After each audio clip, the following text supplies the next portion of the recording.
Let me start from a kind of confession, because, you know, I am touched by your book, by your novel. And it's, you know, the reason is quite simple, because I'm also a person from the working class family, and I grew up in Konin, which is a mining town 100 kilometers from here. And my region experienced something similar, like Scotland in the 80s, but we have this Thatcherist-like period 10 years later, in the 90s. But it was exactly the same, cutting, closing down factories, you know, a lot of males being unemployed, the women which is carrying the lives, and so on and so on. And then my question is, it's like, because it was interesting for me, because I feel that this book is quite universal. You know, I feel that I, as a Polish guy in the middle of the Poland, I feel I would like in home, but I suspect you know that, knowing your books, it wasn't exactly comfortable situation, being in home in the Shuggie Bain's history. And did you have this universal picture in mind from the beginning? Like, it was like a goal, or it happened along the way? Yeah, you know, at the very beginning of writing Shuggie Bain, it took me 10 years to write, and I wrote the book really for the characters at the heart of it. I didn't have any idea of who the reader would maybe one day be. And so instead, I dedicated my services to Shuggie and Agnes. And I wanted to tell their story, not only to tell it with as much detail and dignity as I could, but also to tell it so that they could access it first, so that it was really their lives. And that informed everything that I did with the language and with the dialect and with how I structured the story. But when the book was first sent out for submission, it was actually rejected really soundly by publishers on both sides of the Atlantic, because I think they thought it was too specific. You know, publishing can tend to be a very middle-class academic industry, and these working-class voices can oftentimes be from the margins. And so I think people thought it was, oh, this is just a story that's about this family in Scotland. And in fact, in publishing the book, I've come to deepen my understanding of how universal this story is, and how we've all lived many of us in many countries have lived very sort of similar lives to what Shuggie and Agnes go through. And that part of that can be the deindustrialization, as you explained. Scotland was hit very heavily with that in the 70s, 80s and 90s. But it can also be women, I think, who have gone into a marriage thinking that a traditional concept of a marriage will bear them to their dreams and give them a very secure life, and then that collapses. It can be young men who grow up in places that they feel this is the only place they belong, but they're an outsider in it. And so it's become so much more about the universal human condition. And speaking about these characters, because you mentioned Agnes and Shuggie, but this book is like a polyphonic. This is a lot of characters, and they're really intertwined, and there's a lot of voices. And when I was reading, I have, you know, like, kind of thinking that it was easy to get along with this chorus. There were some voices you have to mute, or you have to keep down, or there were voices you have to, for example, go out to the story, to bring to the light. How this, you know, being with this chorus, how you deal with it? Because I have this image that you have to, maybe it was even someone who you became to hate, and you hate someone. Yeah. How is going on with this kind of, you know, taming this thing? In fact, it was really difficult because the first draft of the novel was 1,800 pages. And so it was really a sprawling socialist epic in a way, where almost as soon as I began the book, I thought I was going to write it from Shuggie's point of view, that this little boy was going to see the world and be our guide, or guide through it. And it almost immediately the chorus rushed in, because the world was far too complex and too adult. There was too many things, too many pressures from the outside happening, too many shifts in sort of socio-economic conditions, in the role of women, the role of men, what the future would be for people who felt very marooned by the government, that actually the character of a young boy couldn't answer it. And I've always been such a fan of the 19th century British novel. You know, I like these large novels. I like this multi-character approach. And I felt that it allowed me to tell a richer story with what was going on, but it also allowed me to be braver in a way, because it's a lot to place the weight of a world on an 8-year-old boy's shoulder, to make them the center of it, because actually then you approach a book almost like he's a victim always. These things are happening to him. And I wanted to deny that pity. I wanted to avoid that sense of pitying a child. Because the truth is I grew up in a very similar circumstance to Shuggie, you know. I grew up, I had a very proud working class family that lost their way in the Thatcher years. My own mother suffered with addiction from my earliest memory till she died of it when I was 16. And I was a young, effeminate man who couldn't fit in with what masculinity was like. And so I understood everything there, but I never felt sorry for it when I was younger, and I didn't then, in retelling the story, want the reader to feel sorry for Shuggie. I wanted them to be swept along in the moment. And it's one of the great joys of writing a working class novel, to allow the chorus to sing. Okay, and before I ask about Agnes and Shuggie, because you know it's a very important topic, but you mentioned masculinity, and it strikes me because you know the life of Shuggie and the relation to this masculinity around working class, this kind of hetero masculinity, wasn't easy. Yes, it was a lot of scenes of bullying and this kind of harsh treatment and so on. But what for me was kind of surprise that maybe this is only me, but I saw that you described this man without kind of resentment or kind of hatred. Yeah. With kind of, could you, let's say, put a little bit more? Yeah, and I think that was part of the maturing that happened with the novel and also with me as a writer over the 10 years. When I really sat with these fictional characters, even if Shuggie and Agnes are at the heart of the book, I had to think about the world that they were in. And when I realized that the men in the novel were very tight, very silent, very stoic, I then interrogated why were they like that? What was oppressing them that made them feel like that was how they had to be? And I came to a place of really deep empathy for the men in the novel, although oftentimes the men in the novel are the ones that create the circumstances that are hard for Shuggie and Agnes. But the truth is I grew up in a community where the men were not allowed to express their masculinity in a wide spectrum of ways. It had to be quite tight and quite narrow. And even for heterosexual men, if you fell to the outside of that, it was still quite a difficult place to be. Yes. Everybody almost had to conform to it. You had to be hard-working, hard-loving, hard-drinking often, hard-fighting, but and for example, having a car and this kind of symbols, yes. That's right, but like tough, strong men. You had to be a very macho sort of man. And part of that hurt, I realized, came from the fact that we asked our fathers to do really difficult jobs, dangerous jobs, to go down into the earth and to get coal, to build a ship when you're 80 feet in the air on some staging and you can be blown off or fall off at any moment, to put roofs on buildings. My family were often built in constructing council houses, so large apartment blocks. And to do all of these jobs is really dangerous, to work in a steel factory. And so at any point, you couldn't really ask the men what they were really thinking. Because if you did, if you asked them, were they scared or did they have more ambition or was this, if it opened, it would open such a rift. And so they couldn't do it. They had to keep it inside. And we became complicit in that. We never asked our fathers, are you okay? You know, I don't think the women asked the men. And when I suddenly understood that, then I didn't have any anger. I didn't have any blame to assign, and I couldn't locate where the anger began in the story.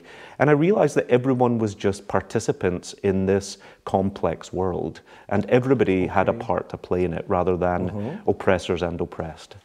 Okay, and speaking about the complex, you give a lot of voice to women and children, because it is not only Shuggie, it's Leaky, it's Catherine, which is present quite much, but in a very specific way, because she's a present being and present. And I think that, like, when I read this story with the relation Agnes and Shuggie, that she copes not only with alcoholism, but also with being a woman, in, you know, being in the woman with, let's say that I have the feeling that she has in mind this kind of picture that the world is somewhere else, that she lives not here, yes, being not here. And how, let's say, what was this kind of, let's say, study to discover this, to bring this light to this, let's say, woman side of working community? Because it is very often silent, like in this classic British movie, like for example, even in, I don't know, Ken Loach, Kes. Yep. It's mainly the story about the guy and the males. Yes.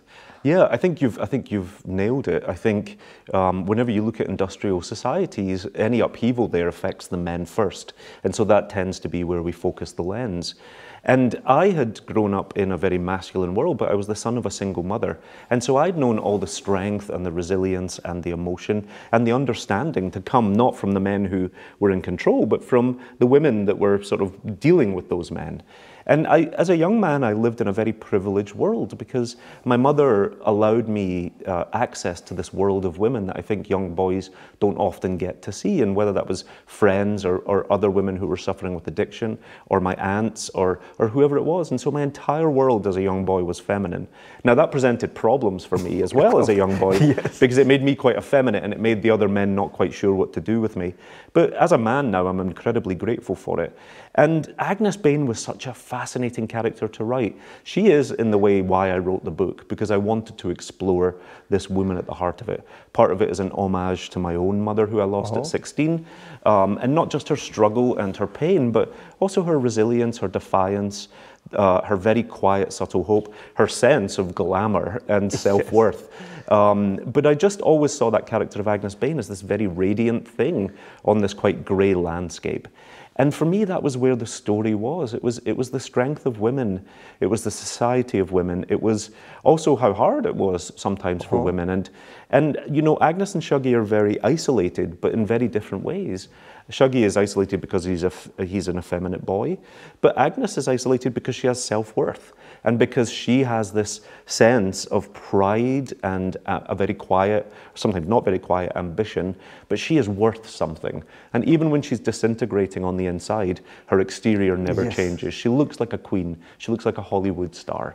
And so she's very lonely because of that, because she wants to aspire to better.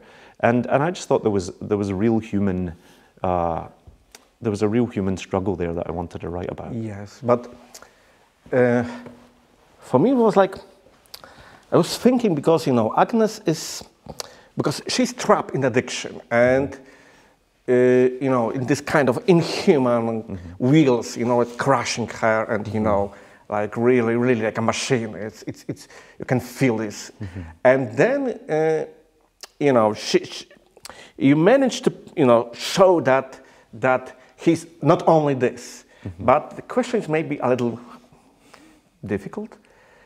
Weren't you afraid that, you know, let's say wrong-eyed or misplaced critic could not distinguish this, could not show this difference between this mechanism of addiction and the Agnes, and, you know, because it is risky, yes, to show this kind of dark picture. Weren't you afraid that, let's say, to be honest, the people will spoil this, will, you know, destroy this very intimate story? Yeah, I think you have to be cautious of it, and you have to treat it with nuance and dignity and a very clear eye. And for me, what I tried to do with Agnes was to show all the different faces that addiction has for her, because actually she doesn't drink and become the same woman over and over again. Yes. Sometimes she's very bright and luminescent, and she wants to find a party, and she's defiant and she's angry. Another time she's incredibly sad and melancholy. And I had known addiction to have, it's part of what makes it so terrifying for children if you love an addict, is the unpredictability of it. You don't know how that person you love, that parent that should be caring for you, will change. It would be a different kind of terror if they changed to the same kind of person all the time. But they don't. They can be wildly different people on any given day. And I wanted to show all of the nuance of that and all of the spectrum, really. But one of the things that I also wanted to do in the book was to show how the people who are hardest on Agnes are actually other women. I think men are naturally hard on women, they're quite judgmental, but I think a less told story is how sometimes women can be quite critical of other women.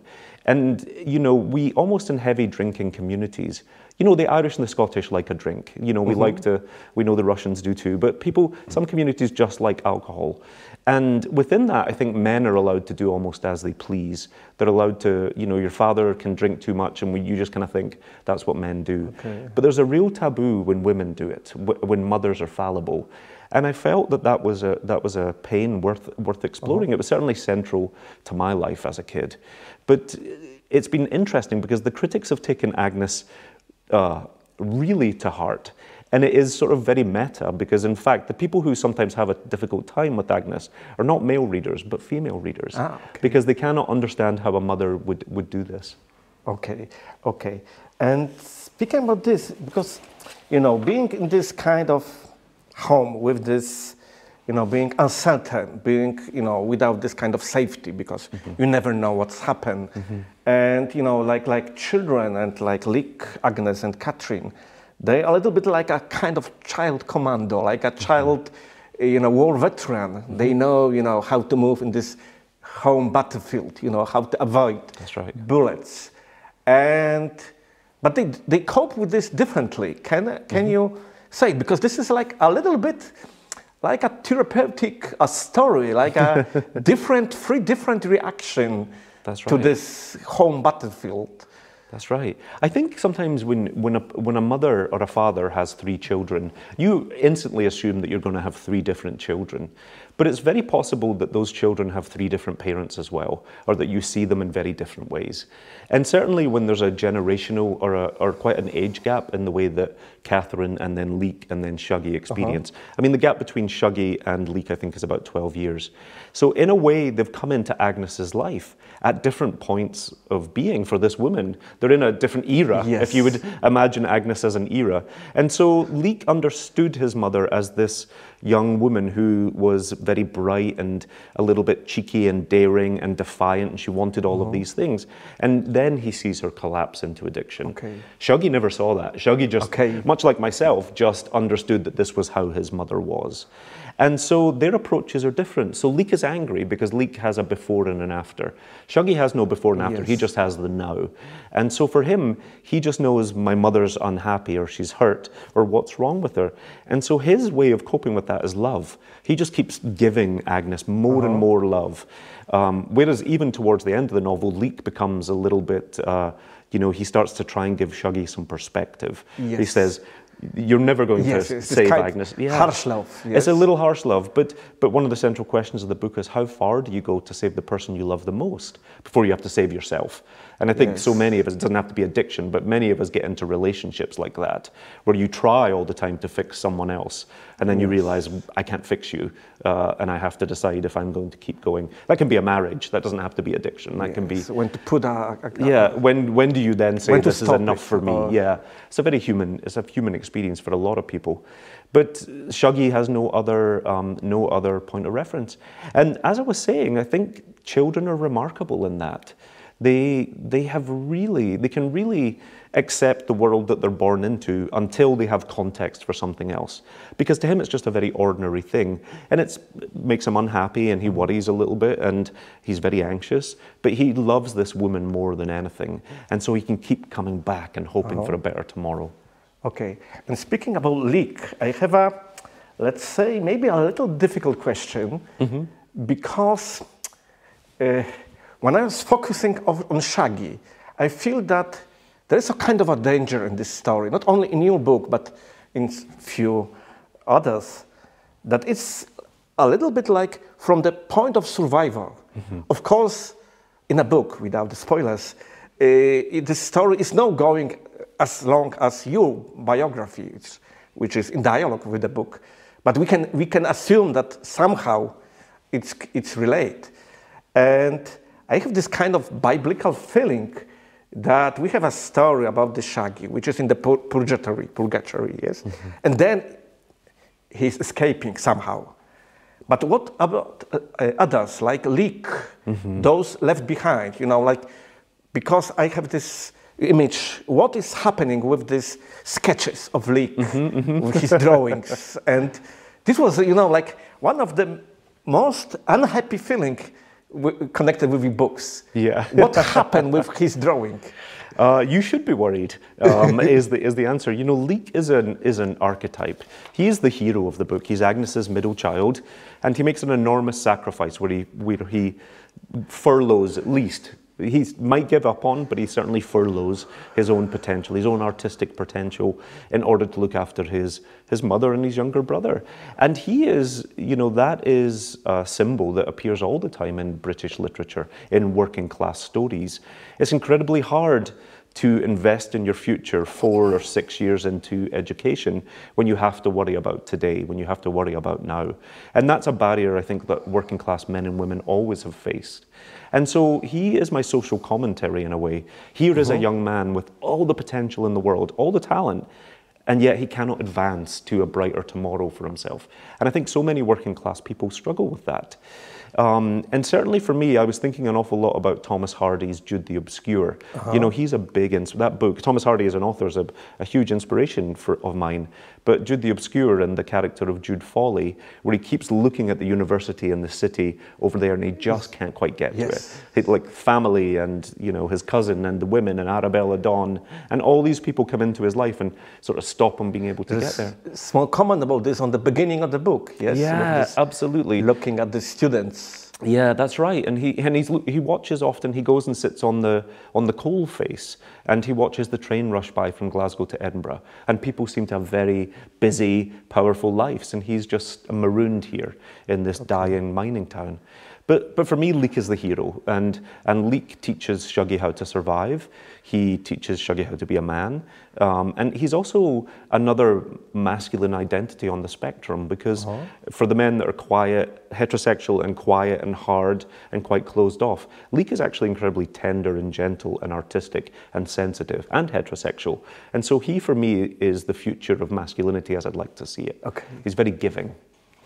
Shuggie as a gay, queer boy in this working class community, and what strikes me, because now in Poland, I think, what I assume, what I observe, that one of the biggest tension of, you know, is like between the Catholicism and LGBT community. It is like, you know, kind of political obstacle, like real fight. And to be honest, in the book, the Catholicism isn't really a present as a obstacle for Shuggie. It's more like other children, like masculinity, like, you know, this misogyny, cruelty, misogyny, and this kind of surroundings. And I think Catholicism, it's only a fragment with the father. I don't remember the name. They escape from him somewhere. Yeah, I think to the minor club or something like this. That's right. Well, it's a much bigger feature in my second novel, which is more about sectarianism. But I think you have to say that misogyny or women's role in society is often secondary role in society is legitimized by the church and is something that we learn from religion. And so in a way, the misogyny that Agnes faces in the book, and certainly the bigotry Shuggie gets just for being effeminate, it's not really about sexuality, because he's a young boy. He's only 6, 7, 8 years old. Yes. There is no sexual desire yet. Yes. You know, there is just an effeminacy with him. And that is equated with being a woman. Why would you be weak? Why would you be a woman? Why would you want to be that? And that misogyny, in a way, is not a byproduct of the church or religion. I have to tell you this. And so, although we don't squarely say the church is doing this, the church is running parallel to this. Okay. Because, you know, like in Poland, the church is kind of big thing, and this is... It's a big thing everywhere. Yes. It's a big thing everywhere. And you know, I think one of the positive things is how much the church in Scotland has changed to become more inclusive, to become more understanding. I think it's a positive thing. And going back to Shuggie and about politics, because your book is political. Yes, it's political in result, but you know, the character of the Shuggie is really touching something very important, because she's queer, she's gay, he's gay, he is queer, and he is from the working class. And in Poland, and I suppose in England also, but or in Scotland, I don't have this picture, is very often, you know, it is played by politicians. that you can be from the working class or you can be gay. And very often, even if the left is somehow played, that the proper left is the working class and this strange left is the queer one. And do you want it to book be politicized, or you are glad, or do you involved in the kind of politicization of this book later? I think people have tried to draw me into political conversations about it, and I've always resisted it. Because actually I think, first of all, fiction, literature is a device for empathy. And I think anybody, no matter where you are, should be able to come to a book about anything and then leave with your own point of view. It's not necessarily the author's job. I don't write polemic, I don't write non-fiction, I'm not trying to advance a political argument. All I'm trying to do is paint as clear a portrait as possible. And in fact, the book that I wanted to write was a love story. It's just a love story between children and their mother. It's about filial love, which is such a pure form of love, you know, how we all love our mothers, even when they're flawed. But I couldn't help but make it a political book because the times were political. And some people, especially the working class, I think, are just born, they become political bodies even when they don't request it. Agnes and Shuggie's are political, even though they didn't ask for any of that. They don't go to the picket lines, they don't protest, they don't speak out against Margaret Thatcher. But this is about how we discard single mothers. This is about how we were treating young queer men in patriarchal places where the church is running alongside. And so this is about these things. They cannot help but be political, and so therefore it becomes a political novel. Okay. And in this sense, do you feel that you are like kind of going with this tradition of, let's say, British, this kind of social critical realism, or we are going like a different step, or you are in the dialogue? Because if you say we are not polemic, and I get it, because, you know, like we have the picture with the children, the women, and then this kind of positive voice, or the light is doing the work, yes? You don't, like with this masculinity, you don't tell that they should, the guys, the men, do something, but you just picture the bigger screen. And how do you feel with this tradition? Because I suppose that people are trying to put you in some kind of surroundings, let's say like this. Yeah, I'm happy to. I think the book, every answer is in the book, and so I think that is quite right that I'm representing voices from the margin. But you know, the fact that it's a movement now, I think, is because we've been denied our voices for so long. We are from Britain, which could, for most of history, be an imperial nation, and it often crowded out working class voices. It denied us our space in literature, in the arts, in academia. And so now we are, I think, many young British people, maybe young is the wrong word, many British creatives. Used to be young. Yeah, I was young once. But we are answering that silence, and we are saying we've always been here too. Because in fact, I think in the UK, 25 to 30% of the population is working class. It's an enormous amount. And I don't think 25 to 30% of the art is working class or comes from that kind of background. So we still have a lot of way to go to keep amplifying our voices. And that, of course, now becomes even more nuanced and rich, because it's not just about the traditional white working class. It's about people of color, it's about people of different sexuality, it's about gender, allowing women more of a voice. So it's an interesting and exciting time. Because to be honest, I to some extent used your book as a kind of educational tool, because, you know, in Poland, because of history, now we have a kind of problem with speaking from this working class position, because, you know, it's very often hush-hush as a, okay, this is communist, we were there, yes, and it is like, for me, it was kind of a way to bypass this historical problem. Okay. And I think, I mean, I was a young man that grew up in a country that would take all the pleasure in talking about these gilded lives and taking you through novels and movies and these serializations on television if people were living in lovely splendor and were wearing gorgeous Victorian dresses and had these lives that actually didn't have a huge amount of urgency or consequence, but they were just beautiful, refined lives. And it was so at a distance from how I grew up, and the people that I knew were living actually really interesting lives, that I had to push through a lot of voices that said you can't do this. Because I think there's a lot of people that would say, looking at poverty or looking at the working class is something that we shouldn't do in literature. There's voices from the middle class that says we don't want to know about that. But then there's also voices from the working class that says don't tell anyone about that. But and even worse, sorry that I interrupt you, but sometimes do you have this kind of view from above, you know, this kind of poverty porn situation? Yeah. Well, the word porn attached to anything really freaks me out. This kind of, because it always makes me from wonder. the middle class, you know, like, absolutely. Look at them. Absolutely. But then, I mean, what is a Emily Bronte novel or a Henry James novel other than rich porn? You know, some kind of privilege porn? You know, we're always looking at lives that aren't ours. And what you have to do is just make sure that those lives are rendered with dignity, that the characters are alive and conflicted and have both struggles within themselves and struggles within the community. But they have hope and dreams and obstacles. And if that's a working class life, then that's great. But you just have to do it with all the empathy you can muster.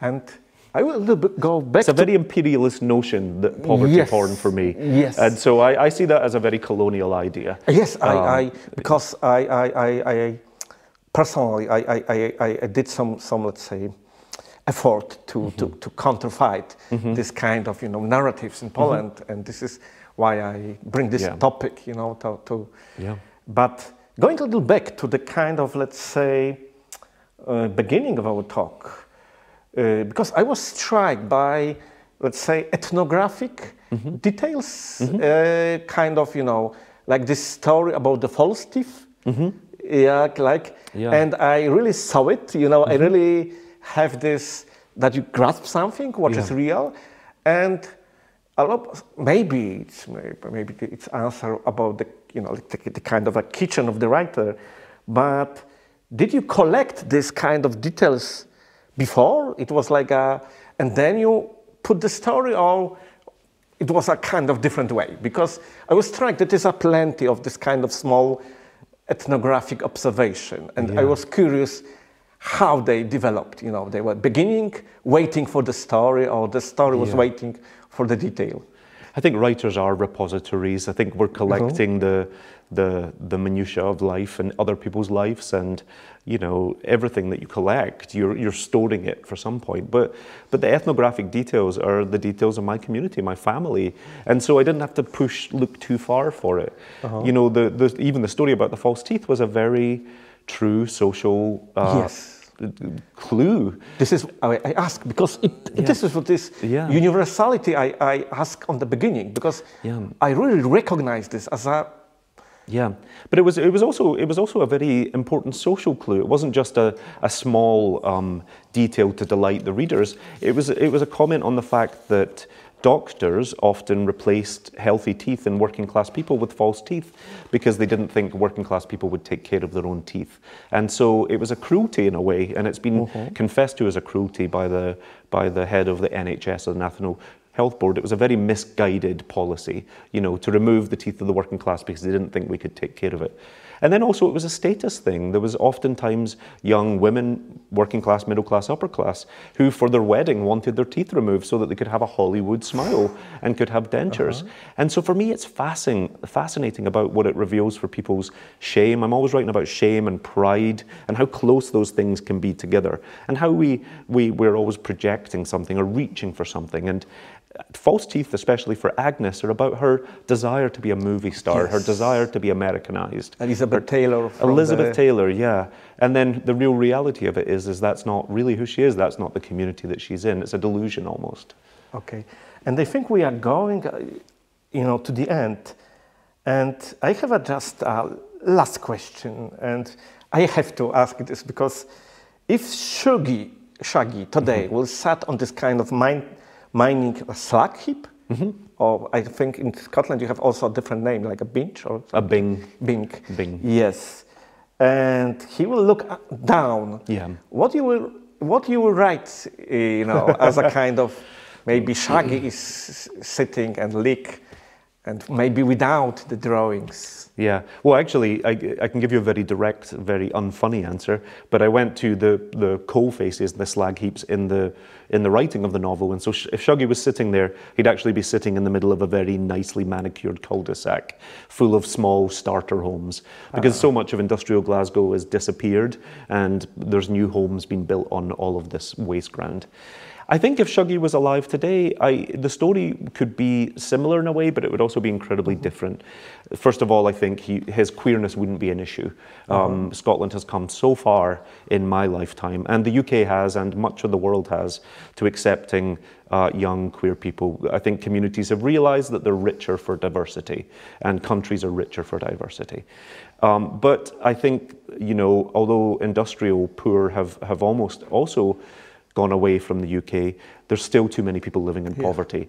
And so Shuggie would, if he was living in poverty, would feel real isolation, because I think the solidarity of the unionised man, of the working class, of that sort of community has almost gone, and now people feel very alone in their struggle. And I think addiction can be darker and stickier today. I think if Agnes was addicted, it could be to drugs, it could be to narcotics, it could be to methadone, and so it would be a much darker story almost in a way. And so it would all shift, but I do believe that the line of progress is trending upwards and things are slowly getting better for everybody. But it still has a long way to go.